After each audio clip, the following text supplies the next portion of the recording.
Shalom, shalom. Je sais que nous sommes bénis encore une fois de plus. Et ce soir, j'aimerais juste ne pas trop prendre du temps, maximum 10 minutes, devant la présence de Dieu. Je voulais ramener les enfants de Dieu à une autre dimension ce soir. Et bien aimés, sans plus tarder, toujours dans notre programme, et suivez votre soeur, votre mère, votre fille. Je sais que vous êtes tous bénis là où vous êtes. Et votre maman pour certains, que Dieu vous bénisse abondamment. Et toujours dans le programme de chercher la face de Dieu, de vouloir rentrer en profondeur, nous retrouvons ce soir afin de partager cette exhortation ensemble. Il est trop bon, ce Dieu. Alléluia. Notre sous-terme de ce soir, bien aimé, notre terme, c'est les lois de nos ancêtres. Les lois de nos ancêtres. Donc, ça veut ce qui veut dire les lois qui étaient, les lois que nos arrière grands-parents ont eu à sceller, ont eu à nous laisser. C'est ce que nous allons voir ce soir et ça va édifier une personne. Et à travers cette révélation, ça pourra peut-être, tu pourras comment dirais-je, te rappeler de là où tu es, de ce que tu vis, d'où ça sort. Malheureusement, on n'a pas assez de temps pour ça, mais l'Esprit de Dieu va nous aider. Sans plus tarder, nous allons bénir le Seigneur. Que Seigneur, maintenant, nous te glorifions, nous t'exaltons, Seigneur, pour ce soir. Père, je soumets ce programme de saintes mains. Prends le contrôle, que nous soyons purifiés par ton sang. Que ton sang pénètre dans la maison de tout et chacun, de tout et chacun qui suivra cette vidéo. Laisse que ta main puissante pénètre dans leur vie, au nom puissant de Jésus. Et à travers cette parole que tu impactes. Car tu as dit dans ta parole, l'homme ne vivra pas seulement du pain, mais de toute parole venant de toi. Seigneur Dieu, maintenant je soumets ces mains tes saintes mains. Prends le contrôle, Seigneur Dieu, au nom de Jésus. Amen. Bien aimés, sans plus tarder, nous allons prendre dans le livre de Jérémie 35. Vous allez commencer au premier verset jusqu'au 10e verset. Par contre, moi, pour gagner du temps, je vais juste commencer au verset 4e jusqu'au 10e verset. Jérémie 35, 1 à 10. Je vais commencer de Jérémie 35, 4 à 10. Lisons la parole du Seigneur. Et je les conduisis à la maison de l'Éternel, dans la chambre des fils de Hanan, fils de Jibdalia, homme de Dieu, près de la chambre des chefs, au-dessus de la chambre de Masséja, fils de Shalom, garde du seuil. Je mis devant eux les fils de la maison des Récabites des coupes pleines de vin et des calices, et je leur dis, buvez du vin. Mais ils répondirent, nous ne buvons pas de vin, car Jonadab, fils de Récab, notre père, nous a donné cet ordre, vous ne boirez jamais de vin, ni vous, ni vos fils. Et vous ne bâtirez point de maison, vous ne sèmerez aucune sémence, vous ne planterez point de vigne, et vous n'en posséderez point, mais vous habiterez sous des tentes votre vie, afin que vous viviez longtemps, dans le pays où vous êtes étrangers.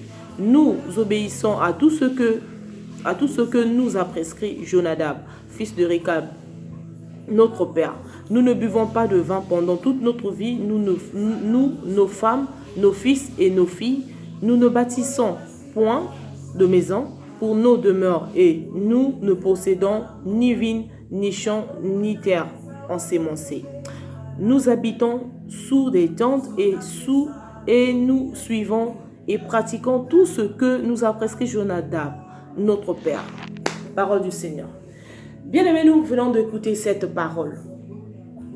Ça, c'est le prophète Jérémie, auquel la parole lui avait été adressée par Dieu. Dieu a demandé au prophète Jérémie d'aller au temple de Joachim, fils de Josia, roi de Juda, en ces mots. Il dit, va à la maison des Récabites et parle-leur. Tu leur diras à la maison de tu les conduiras à la maison de l'Éternel dans une des chambres et tu leur offriras de vin à boire. Mais regardez d'abord, pourquoi Dieu demande aux prophètes d'aller chez les Récabites, auxquels Dieu savait déjà que ces Récabites ne prennent pas du vin parce qu'ils ont une loi qui a été laissée par leurs arrière-grands-parents. grand-père en disant que non, vous ne pouvez pas ni prendre du vin, ni construire des maisons, ni travailler dans les bureaux, ni faire des champs. Vous ne pouvez pas construire des maisons, mais vous, ce que vous allez faire, juste habiter dans les tentes. Bien aimé, regardez cette dimension de la sorcellerie et cette dimension de la pauvreté que leur arrière-grand-parent veut condamner sa génération à la pauvreté. Bien aimé, je ne sais pas quelle est cette loi que vous vivez. Ça, c'est Dieu savait que l'arrière-grand, il y a une loi dans cette famille des Récabites auquel qui a été établie et qui continue à respecter. Mais tellement que Dieu les aimait, Dieu a envoyé son prophète pour leur dire, ramène ces fils-là dans une chambre haute auquel tu vas les donner à boire. Tu vas les donner le vin à boire. Bien aimé, malgré le prophète a écouté les dit l'Éternel, le prophète a obéi, et il agit, mais les Récabites, ils ont refusé. Ils ont dit au prophète, nous ne pouvons ni boire, ni construire, ni nous, nos femmes, nos enfants, nos petits-fils ne peuvent pas ni toucher au vent, ni toucher, ni construire, ni faire quelque chose de bien. Donc tout ce que leurs arrière-grands-parents les a laissé comme parole, comme loi à obéir, c'est de la pauvreté. Ça, c'est de la pure pauvreté. Donc de demeurer dans la pauvreté, de vivre souvent dans les tentes. Qui peuvent vivre dans les tentes, bien aimés? Il y a des grandes tempêtes qui arrivent. Et ce sont ces lois-là que la famille, les arrières, ils continuent à obéir de génération en génération. C'est cette loi-là que la personne même qui a établi la loi est déjà décédée il y a longtemps. Mais eux, ils continuent à poursuivre, à respecter de près cette loi qui a été établie. Bien aimé, par contre, les lois de l'Éternel, nous ne respectons pas. Lorsque Dieu nous demande d'obéir à sa parole, lorsque Dieu nous demande de marcher dans la crainte, ça c'est difficile à nous pour obéir. Là, on ne peut même plus se souvenir. Mais par contre, on est là accroché à des lois de nos ancêtres. Les lois à laquelle qui nous condamnent aujourd'hui. Je ne sais pas quelle est la loi qu'on a établie dans votre famille. Peut-être dans ta famille, on a dit, les femmes, ils peuvent avoir des générales, ils peuvent avoir des colonels dans leur famille. Mais ils ne peuvent pas porter l'alliance dans leurs doigts. On ne peut pas les passer l'alliance. Ils peuvent aller habiter avec des hommes, avoir des enfants, mais ils ne peuvent pas se marier. Donc, combien de familles aujourd'hui, en cette génération, auxquelles nous voyons, tu peux voir de cette famille, on a 5 mamans, mais tous dans les 5 mamans, aucune personne n'a été dotée, aucune personne n'a passé par le civil. Bien aimé, et ça continue jusqu'à nos générations. C'est le temps de ne plus respecter ces lois. Oui, tu diras que peut-être c'est normal. Il y a d'autres personnes qui prennent ça, c'est comme si c'est normal. Il y a d'autres personnes, tu constates dans votre famille que lorsque vous vous mariez, c'est bien beau, mais ça ne dure pas. Il y a la facilité de trouver le mariage. Tu as la facilité, mais lorsque vous partez en mariage, vous ne faites pas 5 ans, il y a le divorce qui arrive. Vous ne faites pas 5 ans, il y a toujours des combats pour vous ramener encore dans cet esprit de célibat à la maison. Il y a d'autres personnes, bien aimées, auxquelles on leur a dit, lorsque la lune sort, ne sortez pas. Il y a d'autres personnes, lorsqu'il pleut, si tu as quelque chose, donc il y a d'autres même qui ont des choses attachées dans leur maison, des fils rouges, des raffias. Bien aimé, on n'est plus au temps d'obéir à ces lois-là, les lois-là. La Bible nous dit, mon peuple périt par faute de connaissance. Nos arrière-parents, ils n'avaient pas la connaissance de la parole de Dieu. Ils étaient conduits, suivis par les coutumes, les choses du diable. Mais maintenant, Dieu a dit, après le retour de Jésus, il nous a donné la parole. Dieu nous a fait grâce de nous ouvrir les yeux, de comprendre qu'est-ce que c'est ce monde-ci, de comprendre d'où viennent nos combats. Bien aimé, il est temps, bien aimé, que tu te lèves, pour briser ces liens, pour briser ces lois établies dans ta famille. Bien aimé, peu importe si on avait dit que dans vos familles, vous n'allez pas vous marier, tu dois être la première à briser ces liens, afin que cela suive dans ta famille. Mais pour briser ces lois, bien aimé, c'est juste d'être dans la vie de prière. Il est temps de briser cela, bien-aimé.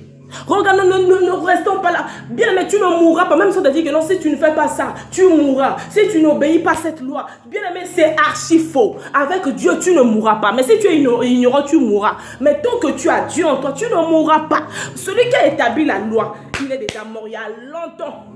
Il y a longtemps déjà mort enterré. Mais pourquoi tu continues à respecter les lois d'un être humain comme toi, auquel même sa vie à lui, son souffle à lui-même, s'il était puissant, il pouvait bien retenir son souffle. Mais comme étant donné qu'il n'avait pas pu retenir son souffle, ce qui veut dire qu'il n'était pas puissant. C'est que cette loi qui a été établie, vous devez les briser. Mais il est temps de se lever dans la prière, de briser tout ce que le diable a établi dans nos vies. Nous ne pouvons plus laisser le diable marcher sur nous. Nous ne pouvons pas laisser le diable de nous conduire à l'enfer, de nous conduire à la pauvreté, à des condamnations. Ce sont des condamnations. Mais si tu te souviens de quelque chose, d'une loi auquel vous avez l'habitude d'obéir, il est temps maintenant, tu te lèves, tu prends l'autorité, tu brises cela au nom puissant de Jésus. Ce Dieu est capable. Avec Dieu, lorsque tu te lèveras, il te donnera le pouvoir. Il a dit, il nous a doté des capacités surnaturelles. Sur la croix, il nous a donné le pouvoir de marcher sur les serpents, les scorpions et il a bien précisé sur toute la puissance de l'ennemi. Et rien ne pourra nous nuire. Mais il est temps de tout briser. Il est temps de tout détruire. Il est temps de tout détruire, bien aimé. Sur tout ce qui a été établi dans nos vies. Tout ce qui nous réclame. Mais tu peux voir dans une famille, il y a là où il n'y a que des belles filles. Mais bien aimé, ils sont là, ils font la prostitution. La prostitution à haut niveau, auquel il pourrait se dire que on est belle, on a des hommes riches qui nous draguent. Non, bien aimé, le diable vous ramène dans un mauvais chemin. Ta beauté, c'est pour adorer Dieu. Ta beauté, c'est pour avoir un homme qui va t'honorer et construire ta famille. Rester dans la gloire de Dieu. C'est ça ce que Dieu veut de toi. Mais le diable veut utiliser ta beauté, te ramener en néant. Une fois qu'il va finir, terminer avec ton étoile, terminer avec ton corps, terminer avec ta beauté, il va te lâcher. Et mais ça sera trop tard. Mais au lieu de rêver, maintenant il est temps de se lever. Au nom de Jésus, au moment où je parle, il y a la même puissance de l'Éternel qui pénètre dans chaque maison. Au moment où je parle, quand il sait que non, vous avez des lois établies dans vos vies, maintenant que Dieu pénètre, que Dieu te donne la force, que Dieu te donne ce bâton afin de combattre pour ta famille, afin de sauver, de délivrer. C'est toi qui vas sauver ta famille. C'est toi le Gédéon. Commence à détruire les autels de ta famille. C'est toi Gédéon, bien aimé. Commence à détruire les autels de ta famille afin que tu puisses apporter la victoire à tous tes combats. Que Dieu vous bénisse. Que Dieu vous bénisse là où vous êtes. Que Dieu vous bénisse, bien-aimés. Que Dieu vous bénisse abondamment. Que Dieu soit avec vous. En cette nuit, maintenant, je peux. Maintenant, je peux. Que le sang de Dieu pénètre dans vos maisons. Que le sang de l'Éternel pénètre dans vos maisons. Que le sang de l'Éternel commence à protéger, à détruire, à racler tout ce que le diable a mis dans vos vies. Au nom puissant de Jésus. Que le Dieu qui m'a racheté de la mort. Que le Dieu qui m'a racheté de la mort. Bien avec ce Dieu-là accompagne vos combats. Que Dieu là vous donne des épées. Que Dieu là vous remplisse des armes spirituelles afin de vous donner la victoire à vos combats. Au nom puissant de Jésus. Allez-y, combattez. Soyez ces femmes et des hommes forts. Des vaillants héros comme Gédéon. Soyez comme David qui a emporté la victoire. Ne voyez pas parce que vous êtes petit. Ne voyez pas parce que tu es petite. C'est cette capacité. Même si ta taille est courte, je ne sais pas comment. Même si tu es comment. C'est à toi que ce message est destiné. Il est temps de se lever et de briser tout. De libérer ta famille. Tu es le Moïse de ta famille. Tu dois porter la délivrance dans ta famille. Au nom puissant de Jésus. Que l'Éternel vous bénisse. Que l'Éternel vous bénisse abondamment. Soyez bénis. Partagez cette vidéo. Je sais qu'il y a une personne quelque part qui a besoin de ressentir qui a besoin d'écouter cette parole. Peut-être qu'il se retrouve dans ces choses, mais il ne sait pas quoi faire. Mais en écoutant cette parole, je sais que le Dieu Tout-Puissant, celui qui sait toucher les cœurs, il va sonder et il va donner la force à tout et chacun. Que ce Dieu-là vous donne la guérison, la victoire à tous vos combats. Soyez tous bénis. Je vous aime beaucoup. À nous revoir à la prochaine. Que Dieu vous bénisse, que cette nuit soit doux et agréable pour vous. Que les anges veillent sur vous. Au nom puissant de Jésus. Soyez tous bénis, mes frères et sœurs, dans le Seigneur. Amen.